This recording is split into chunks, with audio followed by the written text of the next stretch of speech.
بسم اللہ الرحمن الرحیم۔ محترم سامعین و ناظرین، آج ہم اپنے درس خلاصہ تفسیر قرآن کے اندر ایک مرتبہ پھر حاضر ہیں۔ آج دوسرے پارے کا تفسیر کا خلاصہ اس ویڈیو کے اندر بیان کیا جائے گا۔ دوسرے پارے کے شروع کے اندر ہی اللہ تبارک و تعالیٰ نے تحویل قبلہ کے حوالے سے منافقین کا جو اعتراض ہے اس کو ذکر فرمایا۔ اللہ تبارک و تعالیٰ نے ان کے اعتراض کو ذکر کیا اور تحویل قبلہ کی وجہ کو بھی بیان کیا۔ دراصل معاملہ یہ ہے کہ رسول اللہ صلی اللہ علیہ وسلم آپ کے مدنی دور کے ابتدا میں 16 یا 17 مہینے تک بیت المقدس کی طرف منہ کر کے نمازیں ادا کی جاتی رہیں۔ پھر ایک دن ظہر کی نماز کے اندر نبی کریم صلی اللہ علیہ وسلم آپ کے دل میں یہ خیال آیا، خواہش آئی کہ کاش اللہ تبارک و تعالیٰ بیت المقدس کی بجائے بیت اللہ شریف کو قبلہ نماز بنانے کا حکم نازل فرما دے۔ تو اللہ تبارک و تعالیٰ نے اس کا حکم نازل فرمایا اور ساتھ ہی تحویل قبلہ کی حکمت بھی اللہ تبارک و تعالیٰ نے خود ہی بیان فرما دی کہ اے رسول، جس قبلہ پر آپ پہلے تھے ہم نے اس قبلہ کو اس لیے قبلہ بنایا تھا تاکہ ہم ظاہر کر دیں کہ کون غیر مشروط طور پر رسول اللہ صلی اللہ علیہ وسلم کی پیروی کرتا ہے، اور اس پیروی کرنے والے کو ان لوگوں سے ممتاز کر دیں جو اپنی ایڑیوں کے بل کفر کی طرف پلٹ جاتے ہیں۔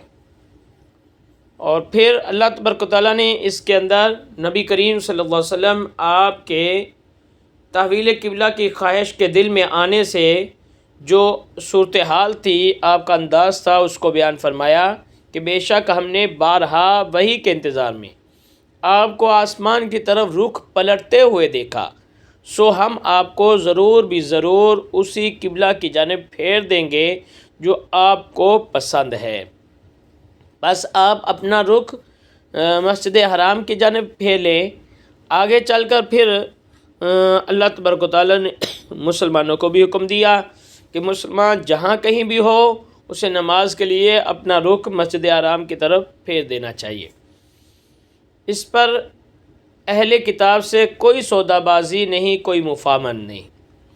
یہاں یہ بھی بتایا گیا کہ تورات اور انجیل میں رسول اللہ صلی اللہ علیہ وسلم کی روشن نشانیاں اتنی واضح تھیں کہ ان کی روشنی کے اندر اہل کتاب رسول اللہ صلی اللہ علیہ وسلم کو اس طرح پہچانتے ہیں جس طرح اپنے بیٹوں کو پہچانتے ہیں، لیکن ان کے انکار کا سبب صرف کتمان حق ہے، حق کو چھپانا ہے۔ اس صورت میں رسول اللہ صلی اللہ علیہ وسلم کی بعثت اور منصب نبوت کے فرائض کو ایک بار پھر بیان کیا گیا، یعنی تلاوت آیات الہی، تزکیہ باطن، تعلیم کتاب و حکمت، یہ رسول اللہ صلی اللہ علیہ وسلم کے جو فرائض ہیں ان کا بیان کیا گیا۔ یہ سورۃ بقرہ ہی اس کے اندر جاری ساری ہے، تو سورہ بقرہ کی آیت نمبر بنتی ہے 153۔ اس سے اللہ تبارک و تعالیٰ نے ہر مصیبت کے وقت صبر اور نماز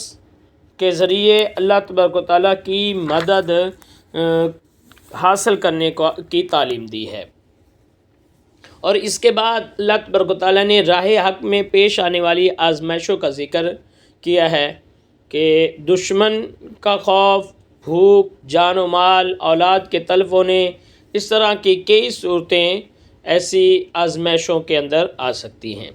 ان مشکلات کے اندر ثابت قدم رہنے والے اہل صبر کو اللہ تبارک و تعالیٰ نے بشارتیں بھی دی ہیں۔ اللہ تبارک و تعالیٰ کی راہ میں درجہ شہادت پانے والوں کے لیے آبادی زندگی کی بشارت بھی ان آیات میں دی گئی ہے۔ آیت نمبر 159 سے 162 تک اللہ تبارک و تعالیٰ نے اس چیز کو بیان فرمایا کہ جو لوگ دین کی حقانیت کے روشن دلائل اور پیغام ہدایت کو چھپاتے ہیں، ان پر اللہ تعالیٰ، اس کے فرشتوں اور سب لوگوں کی لعنت اور دائمی عذاب کی وعید ہے۔ مگر جو توبہ کر لے اور اپنی اصلاح کر لے اور اس پیغام ہدایت کو کھول کر بیان کرے تو ان کے لیے توبہ کی قبولیت کا دروازہ کھلا ہے۔ ہاں، جس کا خاتمہ بالکفر ہو اس پر ہمیشہ کے لیے اللہ کی، اس کے فرشتوں کی اور تمام لوگوں کی لعنت ہے۔ اس کے عذاب میں نہ کوئی تخفیف ہوگی، نہ ہی اسے کوئی مہلت دی جائے گی۔ آیت نمبر 164 سے 167 تک اللہ تبارک و تعالیٰ کی توحید، اللہ تبارک و تعالیٰ کی قدرت کی نشانیوں کا ذکر ہے، یعنی زمین و آسمان کی پیدائش، گردش لیل و نہار، یہ نظام، سمندروں میں انسانی فائدے کے لیے کشتیاں، جہازوں کا رواں دواں ہونا، بارش کے قدرتی نظام کے ذریعے خشک اور بنجر زمین کا دوبارہ زرخیز اور آباد ہو جانا، ہواؤں کا چلنا، آسمان اور زمین کے درمیان بادلوں کا معلق رہنا وغیرہ، یہ نشانیاں بیان کی گئی ہیں۔ یہاں یہ بھی بتایا گیا کہ مشرکوں کو جتنی اپنے باطل معبودوں سے محبت ہے، اہل ایمان اس سے کئی گنا زیادہ اللہ سے محبت کرتے ہیں۔ یہ بھی بیان ہوا کہ اس دنیا میں لوگ اپنے جن قائدین کی پیروی میں گمراہی کو اختیار کیے ہوئے ہیں، قیامت کے دن یہ لیڈر، یہ قائدین اللہ کے عذاب کو دیکھ کر اپنے پیروکاروں سے برات ظاہر کر دیں گے۔ آیت نمبر 172 سے اللہ تبارک و تعالیٰ نے اپنی پاکیزہ نعمتوں کو کھانے کا حکم دیا اور ان پر شکر ادا کرنے کا بھی حکم دیا۔ پھر اللہ تبارک و تعالیٰ نے اس کے بعد 4 قطعی حرام چیزوں کا بیان فرمایا۔ وہ 4 چیزیں یہ ہیں: مردار، اس میں وہ حلال جانور بھی شامل ہیں جو طبی موت مر گیا، ذبح کے وقت بہنے والا خون، یہ بھی حرام چیز ہے، خنزیر کا گوشت، یہ بھی حرام چیز ہے، اور وہ حلال جانور جس پر ذبح کے وقت غیر اللہ کا نام لیا گیا، یعنی اللہ کے علاوہ کسی اور کا نام لے کر ذبح کر دیا گیا، کسی کے اصالِ ثواب کے لیے اس کو اگر ذبح کیا جائے لیکن اللہ کے نام پر ذبح کیا جائے، کسی بزرگ کی بارگاہ کے اندر ہدیہ پیش کیا گیا، مطلب کہ اس کا ثواب اس کی روح کو پہنچے گا، اس کے نام سے منسوب کر دیا، تو اس میں وہ شامل نہیں، بلکہ جو ذبح کے وقت جس پر غیر اللہ کا نام لیا گیا وہ شامل ہے۔ ہاں، 7 حالت اضطرار، یعنی مجبوری کی حالت میں محض زندگی بچانے کے لیے اگر کوئی شخص بقدر ضرورت استعمال کرتا ہے تو اس کی اجازت یہاں بیان کر دی گئی۔ آیت نمبر 174 کے اندر اللہ تبارک و تعالیٰ کی کتاب کے احکام کو چھپانے اور اس پر دنیاوی مال لینے کو، پیٹ کے اندر آگ بھرنے اور آخرت کے اندر اللہ تعالیٰ کے کلام کے شرف سے محروم رہنے اور گناہوں سے پاک ہونے سے محروم رہ جانے کا سبب قرار دیا گیا ہے۔ آیت نمبر 177 میں یہ بتایا گیا کہ اصل نیکی صرف عبادت کے وقت مشرق یا مغرب کی جانب رخ کرنے کا نام نہیں، بلکہ اصل نیکی یہ بہت سارے امور ہیں جن کے مجموعے کا نام ہے۔ یہ ایک جامع ترین پیکج ہے، اس کے اندر کئی امور پائے جاتے ہیں، یعنی اللہ تبارک و تعالیٰ، یوم قیامت، ملائکہ، تمام الہامی کتب، سارے انبیاء، ان پر ایمان رکھنا، اس کے ساتھ ساتھ اللہ تبارک و تعالیٰ کے راستے میں خرچ کرنا، نماز قائم کرنا، زکوٰۃ ادا کرنا، وعدہ پورا کرنا، ہر مصیبت کے وقت صبر اور استقامت اختیار کرنا، تو یہ چیزیں بھی اس کے اندر شامل ہیں۔ تو یہ تمام چیزیں ملا کر یہ اصل نیکی بنتی ہے۔ اور پھر فرمایا کہ در حقیقت جو لوگ ان تمام صفات کے حامل ہیں وہی دعوی ایمان میں سچے اور متقی ہیں۔ آیت نمبر 178 کے اندر اور اس سے اگلی آیت کے اندر اسلام کے قانون قصاص کو بیان کیا گیا ہے۔ اللہ تبارک و تعالیٰ نے فرمایا کہ قصاص میں تمہارے لیے حیات ہے، زندگی ہے۔ چنانچہ آج ہم دیکھ رہے ہیں کہ معاشرے کے اندر جس جگہ پر بھی قانون قصاص عملاً نافذ نہیں ہے، وہاں آئے دن بے قصور انسانوں کی جان، مال اور آبرو کی حرمت پامال ہوتی رہتی ہے۔ لوگ اس دنیا کے اندر دوسرے کا خون بہانے کے اندر اتنے جری اور بے باک ہو جاتے ہیں کہ انہیں کوئی روکنے والا نہیں ہوتا۔ آیت نمبر 183 اور اس سے اگلی آیات کے اندر رمضان المبارک میں قرآن مجید کے نزول اور رمضان کے روزوں کی فرضیت کا بیان ہے، اور ساتھ ساتھ بیماری یا سفر کی وجہ سے عارضی طور پر روزوں کے چھوڑنے کی رخصت بھی ذکر کی گئی ہے،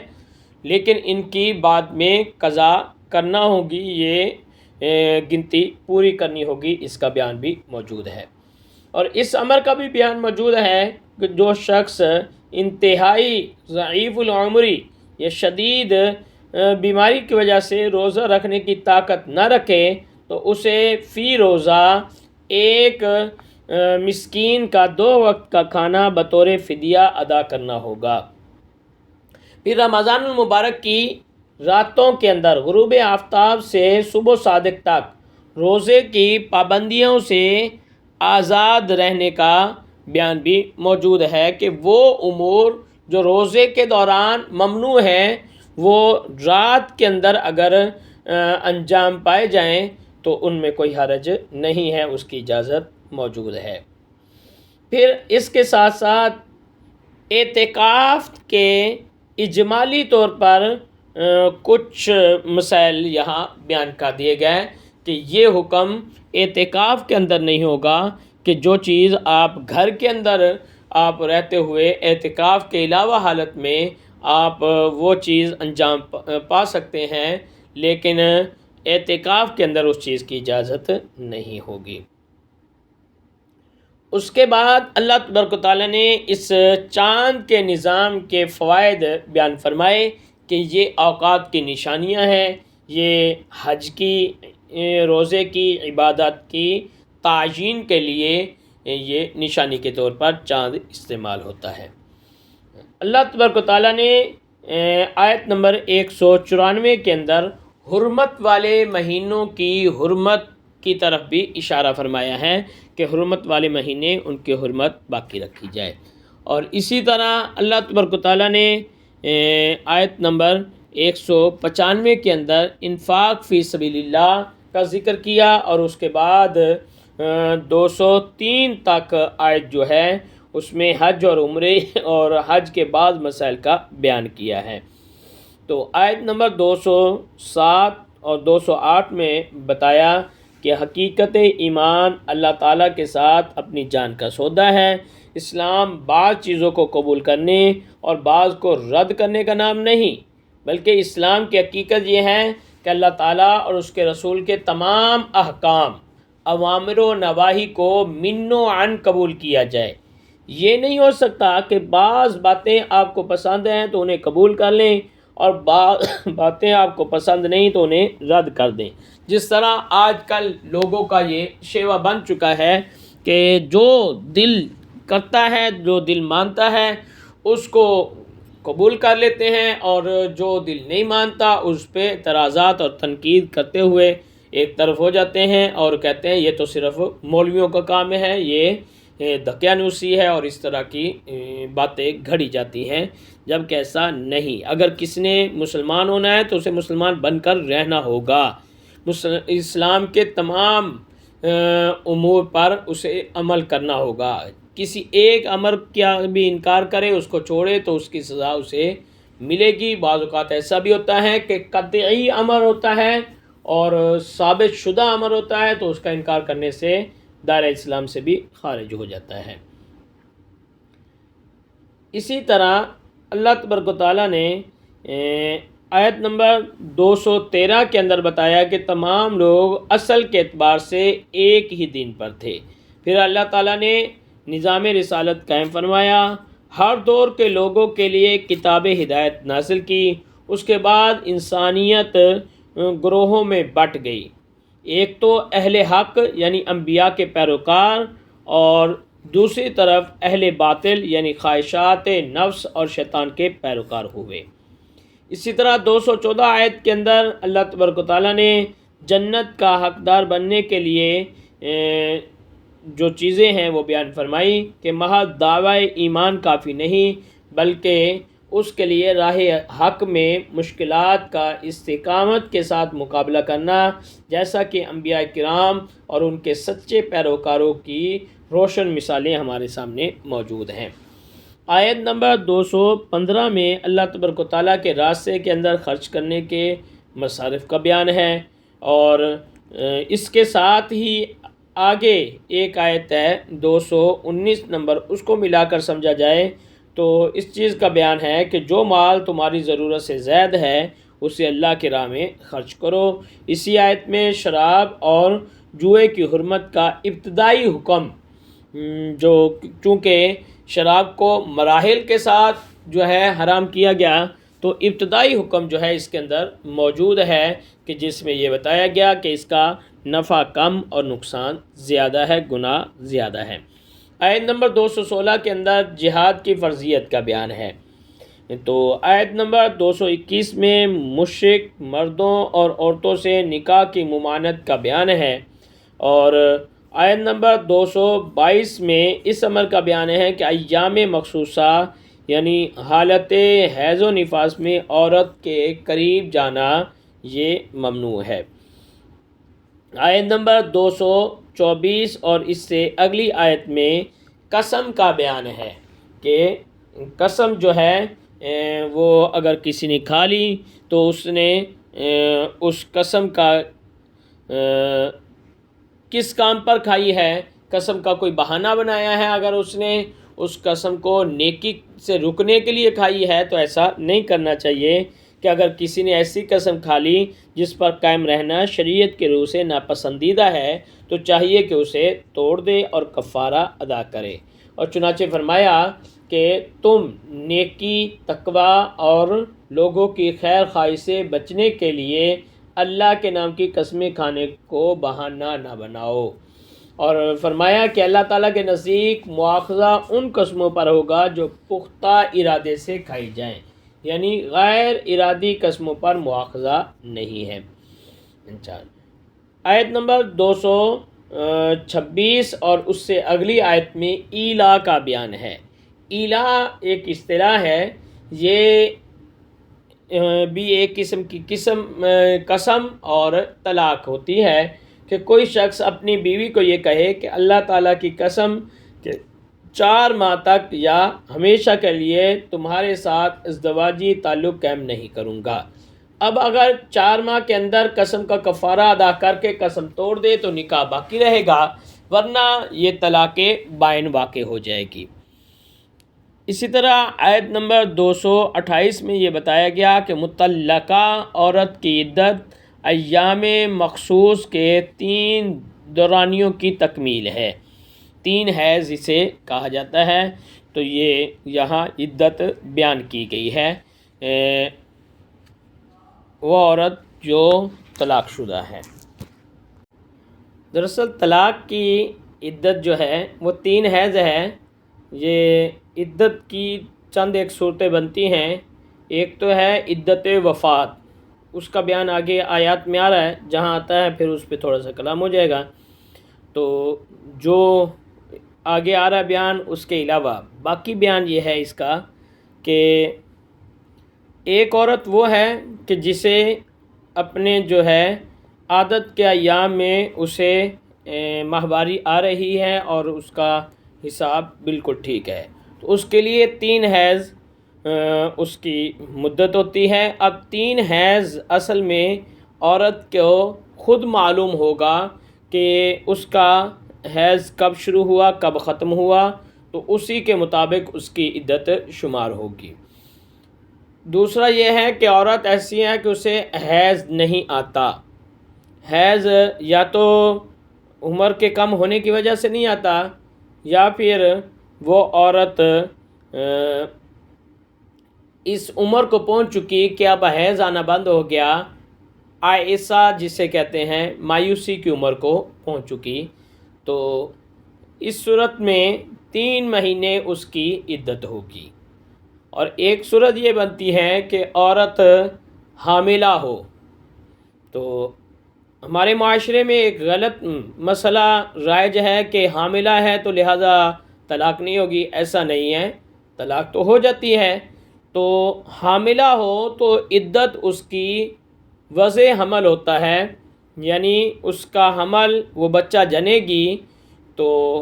وہ بچہ پیدا ہوگا تو اس کی عدت مکمل ہو جائے گی. اب اس کا جتنا بھی وقت آگے ہو، وہ بعض اوقات عدت زائد ہو جاتی ہے کہ حمل ابھی شروع والے مہینوں میں تھا تو 9 مہینے تک بھی جاتا ہے، تو اس لیے وہ زیادہ عدت ہو گئی. اور بعض اوقات کم ہوتی ہے کہ وہ بچہ بالکل جو ہے ولادت کے قریب تھا اور اسے طلاق ہوئی، تو اب اس کی عدت عام معمول سے بھی کم ہو سکتی ہے. تو یہ حاملہ عورت کی عدت ہے. بہرحال اس کے بعد اللہ تبارک و تعالیٰ نے آیت نمبر 229 میں 2 صریح طلاقیں جو ہیں ان کا حکم بیان فرمایا کہ یہ 2 صریح طلاقیں دینے کے بعد شوہر کو یک طرفہ رجوع کا حق حاصل ہے. اب اگر مرد تیسری طلاق بھی دے دے تو بیوی اس پر حرام ہو جائے گی حرمت مغلظہ کے ساتھ. یہ بھی ذہن میں رکھیں کہ یہ چاہے پہلی 2 طلاقیں یا یہ تینوں طلاقیں اکٹھی دی تھیں یا علیحدہ علیحدہ دی تھیں، جب اس نے 2 دی تو 2 ہی ہوں گی، 3 دی تو 3 ہی ہوں گی، جتنی دی ہیں اس نے تو اتنی ہی شمار ہوں گی. اب جب اس نے تیسری طلاق بھی دے دی تو اب اس کو رجوع کا حق حاصل نہیں ہوگا. اب وہ عورت اس پر حرمت مغلظہ کے ساتھ حرام ہو چکی ہے. نہ وہ نیا نکاح کر کے اس کو اپنے پاس رکھ سکتا ہے، نہ وہ اس کی عدت کے اندر اسے جو ہے روک سکتا ہے. بلکہ یہ صورت ہے کہ اگر وہ عورت عدت گزرنے کے بعد اپنی مرضی سے کسی اور شخص سے نکاح کرے اور وہ شخص اپنی مرضی سے اسے طلاق دے، تو صرف اس صورت میں اب سابق شوہر اس سے نکاح کر سکتا ہے. اس دوران آیات کے اندر اللہ تبارک و تعالیٰ نے خلوع کا مسئلہ بھی بیان فرمایا کہ اگر زوجین کو یہ خدشہ ہو کہ اللہ کی حدود میں رہتے ہوئے ان کے لیے ازدواجی تعلقات قائم رکھنا نہایت دشوار ہے اور عورت آزادی چاہتی ہے، تو اپنے مہر سے دستبردار ہو جائے، حق مہر جو اس نے لیا تھا، یا پھر وہ مالی بدل دے کے شوہر سے خلوع حاصل کرے جس پر شوہر رضامند ہو. یعنی یہ تیسرا آدمی جو ہے وہ رضامند ہونا اس کا نہیں ہوتا کہ یہاں جو ہے حکم نامہ جاری ہو جائے کہ کہیں عدالت میں جا کر انہوں نے درخواست دی اور اس سے حکم نامہ جاری کروا لیا اور شوہر کو معلوم ہی نہ ہو کہ یہ عورت مجھ سے خلوع لیتی ہے، اس کا نوٹس آیا ہے نہیں آیا. ایسا نہیں، بلکہ شوہر کو بلوایا جائے گا، شوہر سے اس سے خلوع لیا جائے گا، وہ رضامند ہوگا، پھر جو ہے خلوع واقع ہوگا، ورنہ شرعی طور پر واقع نہیں ہوگا. اور جب خلوع ہو جاتا ہے تو اس سے طلاق بائن واقع ہوتی ہے. طلاق بائن کی عدت گزار کے عورت جو ہے آگے نکاح کر سکتی ہے. آیت نمبر 231 میں اور اس کے بعد والی آیت میں اللہ تبارک و تعالیٰ نے عورت کو طلاق رجعی دینے کے بعد اگر خوش دلی سے اور حسن سلوک کے ساتھ اپنے نکاح میں رکھنے کا ارادہ رکھتا ہے تو عدت سے ختم ہونے سے پہلے اپنے پاس رکھ لے، اس کی اللہ تبارک و تعالیٰ نے اجازت دی. اور اگر حسن سلوک کے ساتھ نکاح میں رکھنے کا ارادہ نہیں ہے تو محض ضرر پہنچانے اور اذیت دینے کے لیے اس سے رجوع نہ کرے۔ اللہ تعالیٰ نے اس سے بھی منع فرمایا، اور جس نے ایسا کیا بے شک اس نے اپنی جان پر ظلم کیا۔ تو اللہ تبارک و تعالیٰ نے یہ وعید بھی اس کو سنائی ہے، اور اللہ تعالیٰ کی آیات کو مذاق نہ بناؤ۔ آیت نمبر 233 کے اندر اس امر کا بیان ہے کہ رضاعت کی مکمل مدت، یعنی بچے کو دودھ پلانے کی مکمل مدت 2 سال ہے۔ اگر 2 سال سے کم مدت میں ماں کا دودھ چھڑانے سے بچے کی زندگی کو کوئی خطرہ نہ ہو یا دوسری غذاؤں سے اس کی ضرورت پوری ہو سکتی ہو تو اس مدت کی تکمیل اس صورت میں مستحب ہے۔ اگر خدا نخواستہ شیر خوار بچے کی ماں کو طلاق ہو جائے تو دودھ پلانا پھر بھی ماں کی ذمہ داری ہے، اور دستور کے مطابق اس کے ضروری اخراجات بچے کے باپ کے ذمے ہوں گے۔ یہ بھی حکم ہوا کہ بچے کی وجہ سے نہ ماں بچے کے باپ کے لیے باعث ضرر بنے اور نہ ہی بچے کا باپ اس کی ماں کے لیے ضرر رساں بنے، انہیں کوئی تکلیف پہنچائے، ایسا نہیں ہونا چاہیے۔ آیت نمبر 235 میں فرمایا کہ شوہر کی وفات کی صورت میں بیوہ خواہ صرف نکاح ہوا تھا، رخصتی نہ بھی ہوئی ہو، تو اس کی عدت جو ہے، بیوہ کی عدت وہ 4 ماہ 10 دن ہوگی۔ یہ اس بیوہ کی بات ہو رہی ہے جو حاملہ نہ ہو۔ حاملہ کی عدت وہ وضع حمل ہوگا، یعنی بچے کا پیدا ہو جانا ہوگا، وہ 4 ماہ 10 دن سے پہلے بھی ہو سکتا ہے، بعد میں بھی ہو سکتا ہے۔ تو بہرحال یہ متوفی جو ہے، متوفی عنہا زوجہا، اس کی جو ہے عدت کو بیان کر دیا گیا۔ اب عدت گزرنے کے بعد بیوہ اپنے مستقبل کا فیصلہ کرنے میں آزاد ہے، اسے اس کا راستہ روکنے کی کوشش نہ کی جائے۔ وہ آزادی کے ساتھ اگر کہیں شریعت کے مطابق نکاح کرنا چاہتی ہے تو بالکل کر سکتی ہے۔ عدت کے زمانے میں عورت کو صراحت کے ساتھ نکاح کا پیغام دینا حرام ہے، اور ایام عدت میں وہ عورت جس عدت کے اندر ہے اس سے نکاح کرنا حرام ہے۔ البتہ اشارات اور کنایات میں ارادہ نکاح کا اظہار کیا جا سکتا ہے۔ آیت نمبر 237 میں اس چیز کا بیان ہے کہ اگر کسی شخص کا کسی عورت سے نکاح ہو گیا مگر رخصتی عمل میں نہ آئی اور ایسی خلوت بھی نہ ہوئی جس میں ازدواجی تعلق میں کوئی معنی نہ ہو، تو ایسی عورت کو طلاق دینے کی صورت میں مقررہ نکاح کا نصف ادا کرنا ہوگا، اور اس پر عدت بھی عائد نہیں ہوگی۔ آیت نمبر 39 اور 238 اس میں سب نمازوں میں خصوصاً نماز عصر کی حفاظت کا حکم ہے۔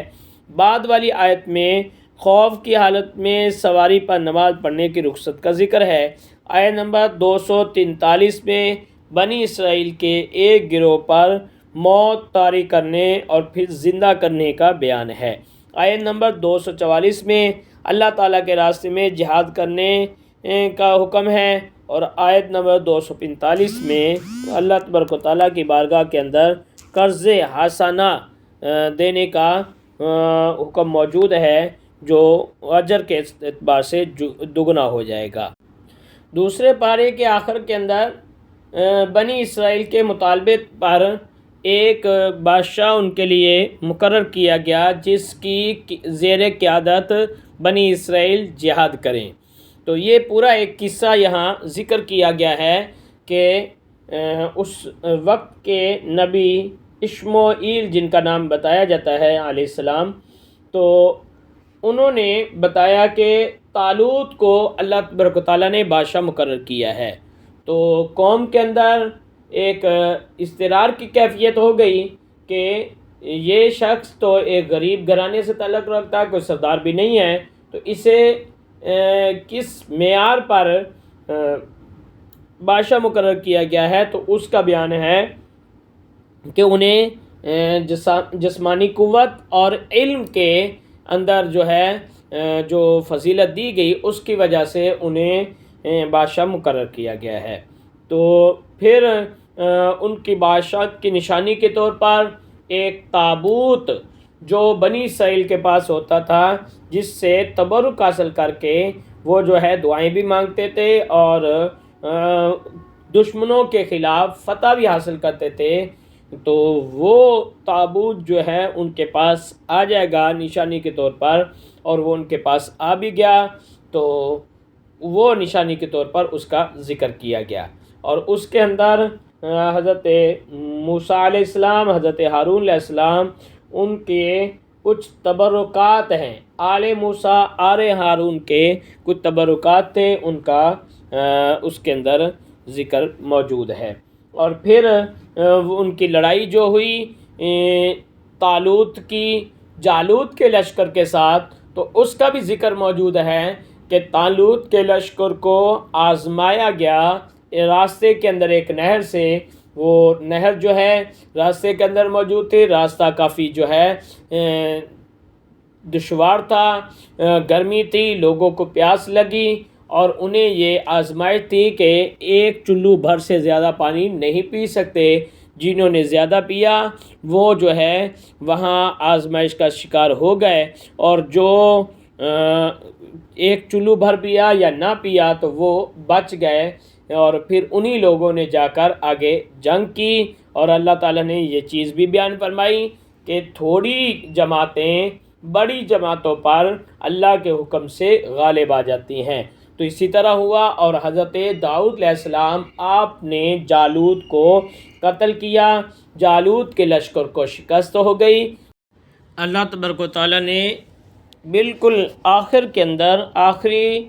2-3 آیات کے اندر اس چیز کو بیان فرمایا کہ اگر اللہ تعالیٰ اپنے بعض بندوں کے ذریعے